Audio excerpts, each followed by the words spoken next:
Hello મિત્રો, તો આજથી આપણે શરૂ કરી રહ્યા છીએ જે સીસીની એક્ઝામ લેવાની છે એ લગભગ એપ્રિલ મહિનાના પહેલા વીકમાં શરૂ થઈ જશે.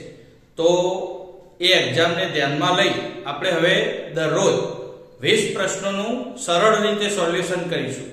દરરોજ આપણે 20 પ્રશ્નો લઈને આવીશું. એમાં 7-8 પ્રશ્નો ગણિતના હશે, 7-8 પ્રશ્નો રીઝનિંગના હશે અને 4-5 પ્રશ્નો હશે ગુજરાતીના. તો આપણે ત્રણેય વિષયોનો મેળ કરી, કારણ કે ત્રણેય વિષયો પૂછાવાના છે અને એમાં રીઝનિંગ અને ગણિત 70% એનું વેઇટેજ છે. બંને થઈ 40 માર્ક્સનું રીઝનિંગ અને 30 માર્ક્સનું ગણિત પૂછાવાનું છે. તો આપણે એ રીતે તૈયારી કરીશું. તો દરરોજ આપણે 20 પ્રશ્નો અને એનું સરળ સોલ્યુશન લઈને આવીશું અને દરરોજ આપણે 20 પ્રશ્નો કરીશું.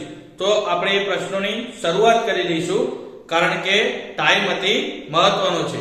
તો ટાઈમ બગાડ્યા વગર આપણે એની શરૂઆત કરી દઈએ. તો જોઈએ, આપણો પહેલો પ્રશ્ન છે કે 5 મિત્રો ABCDE એક સીધી લાઈનમાં બેઠા છે. DC ની ડાબે છે. જો મિત્રો, પહેલા તો આવો પ્રશ્ન હોય, કારણ કે આપણે 60 મિનિટમાં 100 પ્રશ્નો સોલ્વ કરવાના છે, તો આપણી પાસે સમય નહીં હોય. તો પેપરમાં જ્યારે આવો કોઈ પ્રશ્ન દેખાય, સિટિંગ એરેન્જમેન્ટનો જ્યારે પ્રશ્ન દેખાય તમને, ત્યારે પ્રશ્ન આખો વાંચવાનો નહીં. ક્યારે આખો પ્રશ્ન નહીં વાંચવાનો. એક જ વસ્તુ ધ્યાનમાં રાખવાની કે વાક્યમાં, જો કોઈ વાક્યમાં કોઈ વ્યક્તિનું પરફેક્ટ સ્થાન આપેલું હોય, એટલે કે પરફેક્ટ સ્થાનમાં પહેલો તો આપણે વિચારીએ તો શું આવે? છેડો આવે. જો કોઈ વ્યક્તિનો કે જે નામ આપ્યું હોય એનો પરફેક્ટ જગ્યા, એટલે કે છેડો આપેલો હોય કે ડાબા છેડે, જમણા છેડે કે કોઈ પણ છેડે, બરાબર, આવો કોઈ શબ્દ આપેલો હોય તો ત્યાંથી જ આપણે શરૂઆત કરવાની. બરાબર. બીજી વસ્તુ, જો આવો કોઈ શબ્દ ના આપેલો હોય અને આપણે પ્રશ્ન સોલ્વ કરવો હોય, તો જે વ્યક્તિની વધારે વખત વાત થઈ હોય, દાખલા તરીકે એવું કીધું હોય કે બી સી ની જમણે બેઠો છે, સી બી ની ડાબે બેઠો છે, તો બી ની વધારે વખત વાત થઈ હોય તો એ બી લેવા અને એટલેથી શરૂઆત કરવાની. તમે આ રીતે કરશો તો પ્રશ્નનું સોલ્યુશન જલ્દી મળી જશે. તો આપણે આ પ્રશ્નમાં પણ એ રીતે જોઈએ, કંઈક તો આપેલું જ હશે. આપ્યા વગર તો પ્રશ્ન સોલ્વ થવાનો જ નથી. એટલે કંઈક તો આપેલું જ હશે. તો આપણે આમાં જોઈએ. તો જુઓ, જો અહીંયા લખેલું છે ઈ કોઈ એક છેડા પર બેઠો હોય. ઈ કોઈ એક છેડા ઉપર બેઠો હોય. પહેલા તો વ્યક્તિ કેટલા છે? 5. તો 5 રાઉન્ડ કરી દઈશું. પહેલા 5 જગ્યા એમને બનાવી દઈશું. 1 2 3 4 અને 5. બરાબર. હવે આપણે લઈએ છેડા પર. મેં વાત કરી એ પ્રમાણે કે આપણે છેડાનો વ્યક્તિ જ પહેલા લેવાનો. તો આપણે લઈએ ઈ કોઈ એક છેડા પર બેઠો હોય. તો જુઓ, આ છેડો તો આપ્યો છે, પણ ઈ કોઈ એક છેડા ઉપર બેઠો હોય, એટલે કયા છેડા ઉપર એ આપણને કીધું નથી. તો આપણે દાખલા તરીકે ઈને અહીંયા લઈએ તો ઈ અહીંયા પણ હોઈ શકે ને. તો આપણે શું કરવાનું? તરતના તરત આપણે બીજી એવી નવી ડાયાગ્રામ બનાવી દેવાની. ખ્યાલ આવ્યો? તો આપણો સમય ના બગડે અને બંને બાજુથી સોલ્યુશન થાય. ચલો, ઈ કોઈ એક છેડા ઉપર બેઠો છે, તો આ બાજુ નહીં હોય તો આ બાજુ હશે. એક બાજુ તો હશે જ ને. હવે ઈ ની વાત થઈ, તો હવે ઈ ના રિલેટેડ કોઈ વાક્ય હોય એવું પકડવાનું. તો આ રીજો બી ઈ ની જમણે બેઠો છે. તો જુઓ, બીજી વસ્તુ તમને કહી દઉં કે જ્યારે સિટિંગ એરેન્જમેન્ટનો પ્રશ્ન હોય ત્યારે વાંચવાનું હંમેશા અહીંથી શરૂઆત કરવાની અને અહીં સુધી જવાનું. જો તમે વાંચવામાં આગળથી વાંચશો તો તમને ગોઠવવામાં તકલીફ પડશે. પાછળથી વાંચશો તો સીધું ગોઠવાઈ જશે. સમજો હવે કે અહીંથી વાંચો. ઈ ની જમણે કોણ બેઠું છે? બી. તો ઈ આ ઈ છે, ઈ અહીંયા છે. ઈ ની જમણે, હવે જમણી બાજુ અહીંયા તો જગ્યા જ નથી, તો એટલું નક્કી થઈ ગયું કે આ ડાયાગ્રામ બનશે નહીં. તો અહીંયા આપણે લઈએ ઈ ની જમણે કોણ છે? બી. તો અહીંયા લખીશું બી. હવે બી આવી ગયો, તો બી ના રિલેટેડ કોઈ વાક્ય હોય તો લઈ લો. બી આ રીતો, બી ડી ની ડાબે બેઠો છે, એટલે કે ડી ની ડાબે કોણ છે? બી. ડી ની ડાબે એટલે ડી ક્યાં આવશે અહીંયા, ડી અહીંયા આવ્યો તો બી એની ડાબે થઈ ગયો બરાબર. હવે જો હવે ડી તો ડી ના રિલેટેડ તો અહીંયા છે, સી ની ડાબે કોણ છે ડી, તો સી ની ડાબે તો સી અહીંયા આવશે, સી ની ડાબે કોણ છે ડી બરાબર. તો હવે વધ્યો કોણ એ, તો એ કે આવી જશે અહીંયા. જોઈ લો સી ની જમણે એ છે તો સી ની જમણે એ થઈ ગયું બરાબર. હવે આ બધું કમ્પ્લીટ થઈ ગયું. હવે પ્રશ્ન જોઈ લો શું પૂછ્યો છે, તો મધ્યમાં કોણ બેઠું છે, આપણે મધ્યમાં એટલે કે વચ્ચેનું શોધવાનું છે. તો આ બે અલગ જતા રહે, આ બે અલગ જતા રહે, વચ્ચે કોણ વધ્યું ડી, તો વચ્ચે કોણ આવશે ડી, તો આપણો જવાબ થઈ જશે ડી. જો મિત્રો આવામાં જવાબ આપતો પણ તમે વિચારજો, જવાબ અહીંયા ડી આવ્યો પણ અહીંયા ધારો કે એ ની અંદર ડી આપેલો છે, તો તમે અહીંયા જોશો તો કે જવાબ ડી, તો અહીંયા આ ડી જોઈ ટીક ના કરી દેતા બરાબર. આ તો બરાબર છે ડી માં ડી આપેલો છે પણ એમાં ડી આપેલો હોય તો આ ખાસ ધ્યાન રાખજો. ચલો હવે જોઈએ આપણે નેક્સ્ટ દાખલો. જુઓ હવે દાખલા નંબર બીજો, તો 10.4 પ્લસ 11.1 માઈનસ 5.1 એટલે જુઓ અહીંયા અપૂર્ણાંકના સરવાળા બાદબાકી કરવાના છે. જ્યારે મિત્રો આવું આપેલું હોય ત્યારે સમજી લેવું કે પહેલા જે પૂર્ણાંક હોય એના સરવાળા કરી ખૂણામાં એક બાજુ મૂકી દેવું. તો આપણા પૂર્ણાંક કયા છે, તો આ 10, આ 11 અને આ 5 બરાબર. તો એમાં જે નિશાન હોય એ આપણે કરી દેવાનું. તો પહેલા તો 10 પ્લસ 11 માઈનસ 5 બરાબર. 10 ને 11 21 માંથી 5 જાય તો 16 બરાબર. આ આવી ગયું. હવે આપણે વધ્યું શું, તો આ અપૂર્ણાંક વધ્યા, તો એને સાઈડમાં લઈ જે રીતે આપણે અપૂર્ણાંકની સરવાળા બાદબાકી કરીએ છીએ એ રીતે કરી દેવાનું. 4/4 પ્લસ 1/4 માઈનસ 1/12 બરાબર. તો આ બધાનો લસા થઈ જશે 12. હવે અહીંયા હું 12 મૂકું, સમજો અહીંયા હું 12 મૂકું, 3 ચોક 12, 4 ચોક 16 બરાબર. તો અહીંયા થશે 16 પ્લસ અહીંયા 12 મૂકું તો 4 3 12, 3 1 3 માઈનસ અહીંયા 12 મૂકું તો એમના એમ લે અહીંયા 12 બરાબર. તો 16 ને 3 19, 19 માંથી 1 જાય તો 18 12 બરાબર. હવે ભાગ ચલાવું 6 6 દુ 12, 6 તરી 18, જવાબ આવી ગયો 3/2. જો મિત્રો હવે આવો જવાબ આવે તો આપણને તરત ખબર પડી જોઈએ કે અંશ મોટો છે, છેદ કરતો અંશ મોટો છે, તો એનો મતલબ આ 1 થી વધારે છે જવાબમાં. તો આપણે 3/2 કરી દેવાનું. 3/2 2 બરાબર. અહીંયા આવી ગયું, ખબર છે ને, અહીંથી આમ ફરે તો 1.1/2. હવે જુઓ અહીંયા જવાબ આવે 1.1/2. હવે આ એક આખો થઈ ગયો બરાબર. તો એક આખો થઈ ગયો તો અહીંયા કેટલા હતા આપણી જોડે 16 અને આ એક કેટલા થયા 17. તો 17 અને પાછળ કેટલું આવ્યું 1/2. તો આપણો જવાબ થઈ જશે 17.1/2. એવો ક્યાં છે ઓપ્શનમાં, આ રહ્યો બી માં. તો આપણો જવાબ આવશે 17.1/2.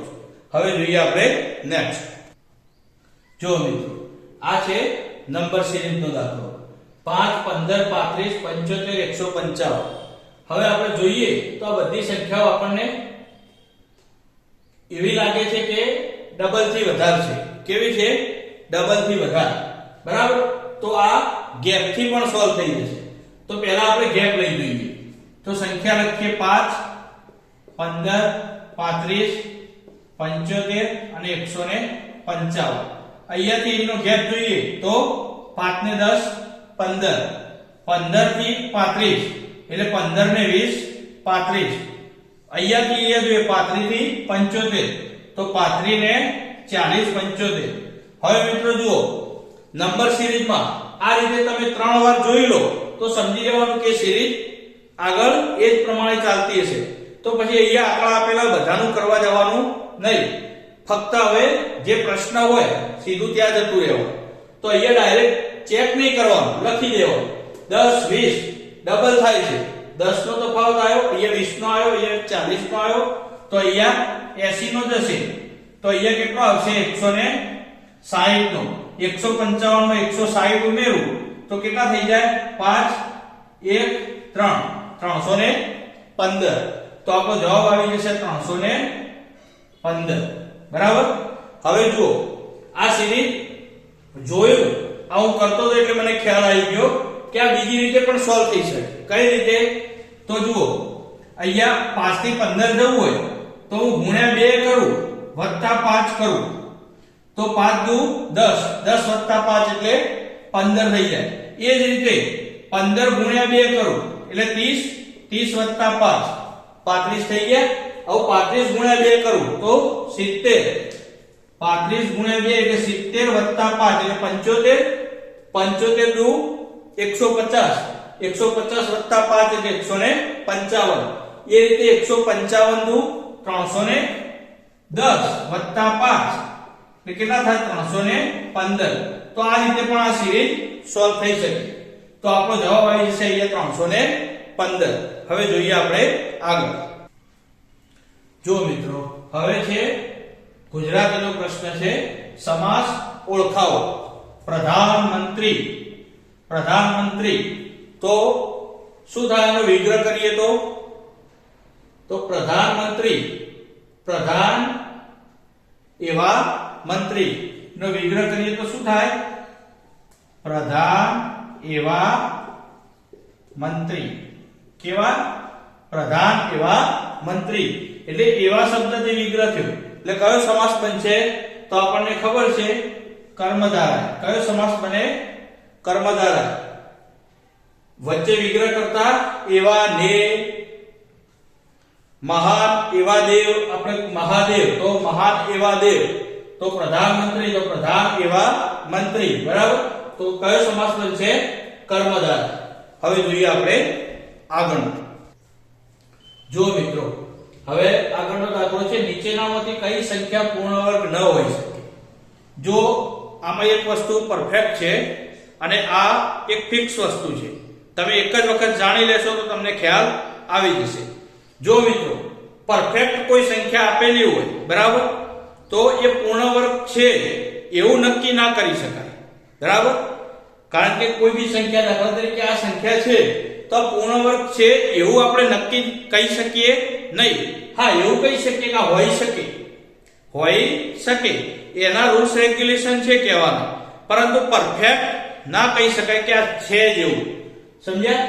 પણ આપણે એવું કહી શકીએ કે આ પૂર્ણ વર્ગ ન હોઈ શકે, કે આ તો સંખ્યા પૂર્ણ વર્ગ ના જ હોઈ શકે એવું આપણે કહી શકીએ, પરંતુ પૂર્ણ વર્ગ હોઈ જ શકે એવું ના કહી શકીએ. પરંતુ આપણને પ્રશ્ન શું પૂછ્યો છે? નીચેનામાંથી કઈ સંખ્યા પૂર્ણ વર્ગ ન હોઈ શકે? ન હોઈ શકે એ આપણે શોધી શકીએ. તો એના માટે તમારે એક જ વસ્તુ યાદ રાખવાનું કે જે સંખ્યાનો એકમનો અંક કયો? એકમનો અંક કયો હોય? એકમનો અંક 2, 3, 7 અને 8. આ ચારમાંથી કોઈ અંક હોય, કોઈ બી સંખ્યા આપેલી હોય અને એના એકમમાં 2, 3, 7, 8 આમાંથી કોઈ પણ અંક આપેલો હોય તો સમજી લેવાનું કે એ સંખ્યા કદીય પૂર્ણ વર્ગ હોઈ શકે નહીં. બરાબર. તો આનાથી પહેલું સોલ્વ થઈ જાય. બીજું આગળ એક છે કે તમે સરવાળો કરો તો એનો સરવાળો એક ડિજિટમાં લાવવાનો અને એક ડિજિટમાં લાવ્યા પછી એ સંખ્યાનો એકમનો અંક કયો હોવો જોઈએ? 1, 4, 9 અને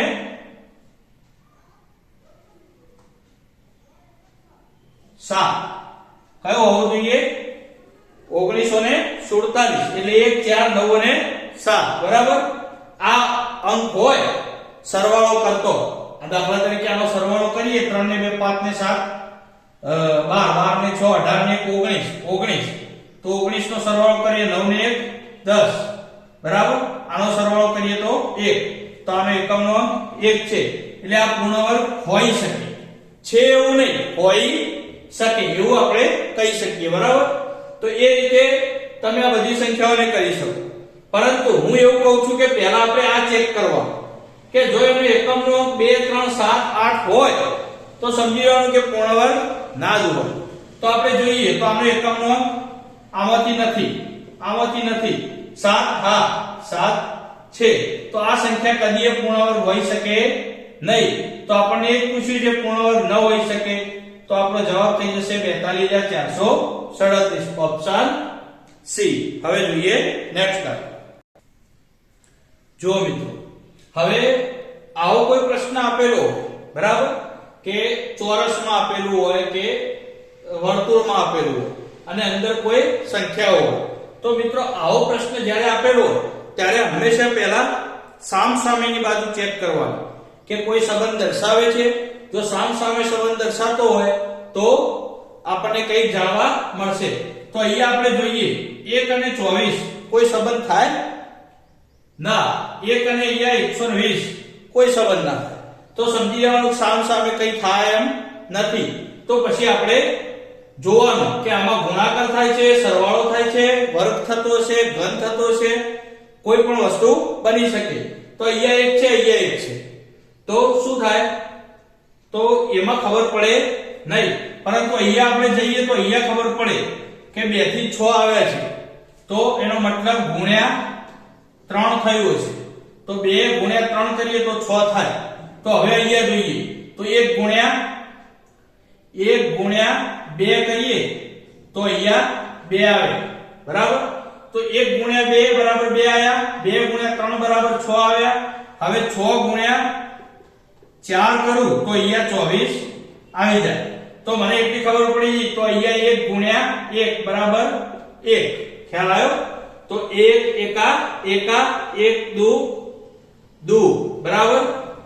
પછી 2 તરી 6 6 ચોક 24. હવે 4 એક થયું હતું તો હવે કેટલા થશે? 5. તો 24 પંચ્યા ગુણ્યા 5 કરું તો 120 થઈ જાય. હવે 120 ગુણ્યા 6 કરું તો 12 6 72 720 થઈ જાય. તો હવે શું કરવું પડશે? તો 720 ગુણ્યા 7 કરવા પડે. તો અહીંયા મિત્રો આપણે કરી દેવાના 720 ગુણ્યા 7. અહીંયા 0 7 દુ 14 ચોગડો વધી 1 સીધી 50 એટલે આપણો જવાબ થઈ જશે 5040. તો આપણો ઓપ્શન થઈ જશે ડી 5040. હવે જોઈએ આપણે નેક્સ્ટ દાખલો. જો મિત્રો હવે દાખલો છે 16641 નો વર્ગમૂળ કેટલું થાય? હવે વર્ગમૂળ તો તમને બધાને આવડતું જ હશે, પરંતુ છતાંય આપણે અહીંયા લખી દઈએ 166 બરાબર. મિત્રો આપણને ખબર છે કોઈ બી સંખ્યાનું વર્ગમૂળ કરવું હોય તો વચ્ચેથી બે ભાગ, બે અંક છોડી દેવાના. વર્ગમૂળ એટલે 2, તો બે આંકડા છોડીને વચ્ચે ભાગ કરી દેવાનો. હવે પહેલું આગળની સંખ્યાનો વર્ગમૂળથી ઓછી આવવી જોઈએ. જે સંખ્યાનો વર્ગ થતો હોય એનાથી ઓછી આવવી જોઈએ. તો આપણે આનો વર્ગ કરીએ તો 12 નો વર્ગ 144, 13 નો વર્ગ 169, તો 169 વધી જાય તો શું આવશે? 12. તો જવાબમાં આગળ 12 તો ફરજિયાત આવશે. ખ્યાલ આવ્યો? તો પહેલા અહીંયા 12 લખી જ દેવાના અને ઓપ્શનમાં પણ જોઈ લેવાનું. તો જો અહીંયા 12 છે, અહીંયા 13 છે એટલે આ જવાબ નહીં આવે. પછી અહીંયા 21 છે એટલે આ જવાબ નહીં આવે. જવાબ કતો આવશે? કતો આવશે. આપણે 50-50 માં તો આવી ગયા બરાબર. હવે જુઓ, હવે આ એકમનો અંક 1 છે તો કાં તો એકમમાં 1 આવે કાં તો 9 આવે. ખ્યાલ આવ્યો? 1 આવે કાં તો 9 આવે. હવે અહીંયા 12 આવ્યો હતો બરાબર. તો એની ક્રમિક સંખ્યા કેટલી થાય? 13. આનો ગુણાકાર કરવાનો. આનો ગુણાકાર જો આ સંખ્યા કરતા નાનો હોય તો જવાબ નાનો આવે અને મોટો થાય તો જવાબ મોટો આવશે. મોટો 9 છે આપણો અહીંયા જવાબ. તો આપણે કરીએ તો 13 દુ 26, છગડો વધી 2, 13 ને 2 15. કેટલા આવે? 156. તો આ સંખ્યા કરતા 156, આ સંખ્યા કરતા કેવા છે? 166 મોટા છે. આ સંખ્યાથી આ આપણી આપેલી સંખ્યા જોવાની તો કેવી થાય? મોટી. જો આ સંખ્યા મોટી હોય તો આપણો જવાબ કેવો આવે? મોટો. એટલે પાછળ શું જવાબ આવી જશે? આગળ 12 તો આવેલા જ હતા, પાછળ શું થઈ જશે? 9. તો આપણો જવાબ થઈ જશે 129. તો ઓપ્શન નંબર સી 129.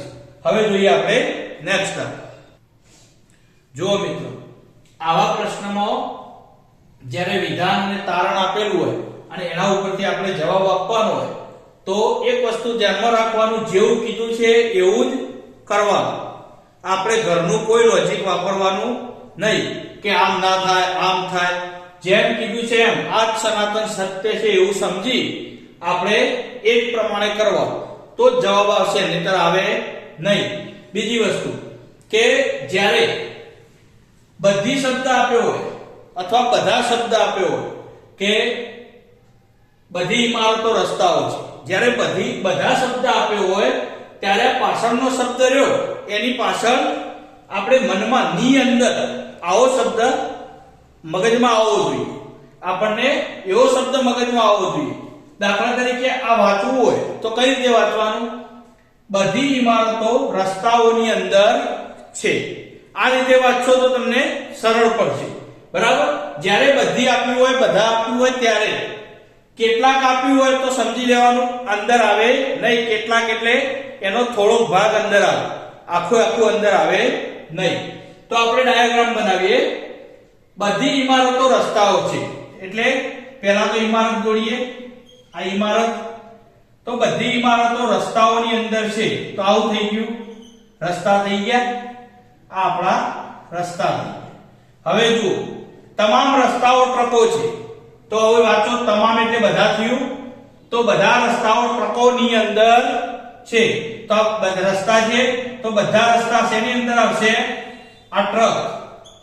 તો ટ્રકોની અંદર બધા રસ્તા આવી ગયા. હવે શું છે? બધા ટ્રકો પર્વતો છે તો બધા આવ્યું શબ્દ, તો બધા ટ્રકો પર્વતોની અંદર છે તો બધા ટ્રકો ક્યાં? બધા ટ્રકો પર્વતો છે. તમામ રસ્તાઓ ટ્રકો છે, બધા ટ્રકો શું છે? પર્વતોની અંદર. એટલે આ શું થઈ જશે? પર્વત. જો આ આપણી ડાયાગ્રામ બની ગઈ. આ આપણી ડાયાગ્રામ બની ગઈ. હવે પ્રશ્નો જોવાના. તો પ્રશ્ન પહેલો છે કેટલીક ઇમારતો પર્વતો છે. હવે જુઓ વાંચો, કેટલીક ઇમારતો પર્વતોની અંદર છે. જો તારણની અંદર કેટલીક આપેલું હોય, તારણની અંદર કેટલીક શબ્દ આપેલું હોય તો બધી શબ્દ આપેલું હોય તો પાછળની અંદર શબ્દ વાપરશો તો ખબર પડી જ જશે. કેટલીક ઇમારતો પર્વતો છે તો આ ઇમારત, કેટલીક ઇમારતો પર્વતોની અંદર છે. પર્વતોની અંદર તો દેખાય જ છે ને, તો આ વિધાન કેવું થશે? સાચું. કેવું થાય? સાચું. હવે કેટલાક પર્વતો રસ્તાઓ છે. હવે કેટલાક પર્વતો રસ્તાઓની અંદર છે તો કેટલાક પર્વતો, આ પર્વતો તો આ રસ્તાઓની અંદર, જો આ રસ્તાઓ પર્વતની અંદર છે તો કેટલાક પર્વત, થોડા પર્વતો તો આની અંદર પણ આવી જ ગયા છે તો શું થાય? આ પણ સાચું. બંને સાચા છે તો મિત્રો જવાબ શું આવશે? કે બંને અનુસરે છે. Option D. શું જવાબ થઈ જશે આપણો? બંને અનુસરે છે. ચલો હવે જોઈએ આપણે આગળ નેક્સ્ટ. જો હવે ગુજરાતી વ્યાકરણનો પ્રશ્ન, રૂઢિપ્રયોગનો અર્થ દર્શાવો. નાક પકડવું. હવે મિત્રો આ શબ્દ આપે છે નાક પકડવું, તો આ ચાર ઓપ્શનમાંથી કયો મેળ બેસશે? રૂઢિપ્રયોગનો અર્થ આપવાનો છે તો મદદ કરવી. ના, નાક પકડવું એટલે કે મદદ કરવી એવું ના થાય. આરોગ્યની તપાસ કરવી તો એવું પણ ના થાય. ઇજ્જત લૂંટવી, હવે નાક પકડવાનું, આ ઇજ્જત લૂંટવી એવો કોઈ શબ્દનો મેળ આવે નહીં. પણ આ જુઓ, ખરું કારણ જાણવું એટલે કે આપણે નહીં કહેતા કે ભાઈ કોઈને કોઈ ખોટું બોલતું હોય તો ઘણા વ્યક્તિઓ કહેતા હોય છે કે હવે તો એનું નાક પકડી લીધું છે, એટલે કે એનું ખરું કારણ જાણી લીધું છે, હવે ચિંતા નથી. તો નાક પકડવું એનો રૂઢિપ્રયોગ શું થશે? ખરું કારણ જાણવું. તો સાચો જવાબ આવશે આપણો ઓપ્શન બી. હવે જોઈએ નેક્સ્ટ. જુઓ મિત્રો, હવે આવો સાદુરૂપનો દાખલો આપેલો હોય તો આપણે સમય બહુ ધ્યાનમાં રાખવાનો છે એટલે મિત્રો અંદરના અંદર જ કરી દેવાનો. આ તો હું તમને શીખવાડવા માટે નીચે કરું છું. તો જુઓ, વર્ગમૂળમાં શું છે? 248 પ્લસ 52 પ્લસ, હવે 144 વર્ગમૂળમાં છે તો એનું વર્ગમૂળ કેટલું થાય? 12. તો અહીંયા લખી દેવાના 12. હવે 52 અને 12 કેટલા થાય? 64 તો અહીંયા 248 અને અહીંયા વર્ગમૂળમાં શું આવશે આ બંનેનો સરવાળો કરીએ તો 64 અને 64 નું વર્ગમૂળ કેટલું થાય તો 8 તો 48 પ્લસ 8 થઈ જશે તો અહીંયા 48 પ્લસ 8 કેટલા થાય તો 256 તો વર્ગમૂળમાં 256 બરાબર કોનો વર્ગ 256 કોનો વર્ગ તો 16 નો તો 16 જવાબ આવી જશે કેટલો 16 ખ્યાલ આવ્યો જો આપણે આવો દાખલો આપેલો હોય તો અહીંયાથી સીધો જ કરવાનો 144 નું વર્ગમૂળ 12 52 માં 12 ઉમેરું તો 64 64 નું વર્ગમૂળ 8 અહીંયા જાય તો 248 8 256 અને 256 નો વર્ગ આ વર્ગમૂળ 16 તો આપણને જવાબ મળી જાય 16 હવે મિત્રો જોઈએ આપણે નેક્સ્ટ દાખલો તો મિત્રો આપણે જોયા 10 પ્રશ્નો એમાં રીઝનિંગ ના 3-4 પ્રશ્નો હતા મેથ્સ ના 3-4 પ્રશ્નો હતા અને 2-3 પ્રશ્નો ગુજરાતીના હતા તો મિત્રો આ રીતે આપણે દરરોજ 10 પ્રશ્નો જોતા રહીશું કારણ કે 20 પ્રશ્નો તો વિડિયો બહુ લાંબો થઈ જાય છે અને સમયનો અભાવ છે એના કારણે રોજ આપણે 10 પ્રશ્નો જોઈશું બરાબર અને મિત્રો જો અમારી ભણાવવાની રીત અને આ વિડિયો તમને ગમ્યો હોય તો લાઈક શેર અને સબસ્ક્રાઇબ જરૂર કરી લેજો કારણ કે આવા જ વિડિયો તમને દરરોજ મળતા રહેશે બસ એ અસ્તુ